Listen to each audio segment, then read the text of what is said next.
Hello everyone. Today we're going to be taking a look at an indie game called Richard and Alice. This is a point-and-click indie adventure game from the developer Owl Cave. The game opens up with a brief foreshadowing to how the world started to go downhill. This differs from most common action games where there's nuclear fallout, zombies, or some sort of war that starts deteriorating the state of humanity. In Richard and Alice, the globe is actually stuck in a constant state of snow, causing havoc and shortages of resources.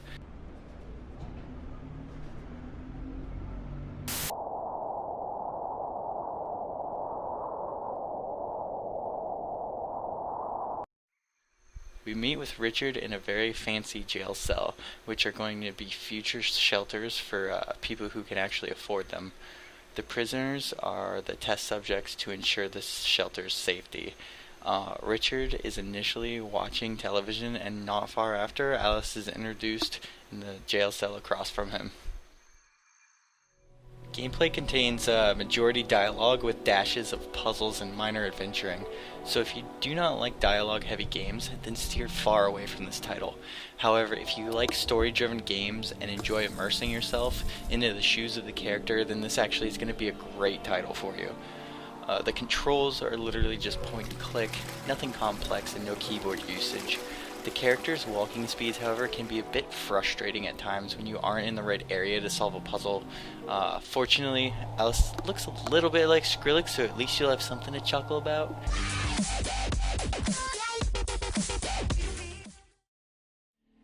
Combining items and finding the right places to use them is the extent of the puzzles. Nothing really will pick your brain too hard. However, if you miss an item like I did, then you may be trekking for quite a while to discover what you need to unlock the next part of the story. The story contains a lot of plot twists and riveting situations to keep you playing it until the end. I found about 3 hours is all you need to complete it, but there are 3 different endings you can get, and on your additional playthroughs you'll definitely pick up on more foreshadowing taking place. If you get into the game expecting more of an interactive story than a full-on game, you'll be pleasantly surprised, and I found myself shedding a tear once and even considering putting the game down because I was faced with a tough decision that I was having a really hard time making. I very much enjoyed the female protagonist who could stand up for her own and make her way through the frozen wasteland. She's insanely crafty at times and didn't let anything stand in her way. All in all, I definitely enjoyed the title. I was guilty of looking up the additional ending I didn't unlock on YouTube because I really just didn't want to play through a third time. For the price of $5.99 on Steam, this is definitely worth an evening or two of your time in front of the computer, and you won't regret it if you're looking for story-heavy gameplay.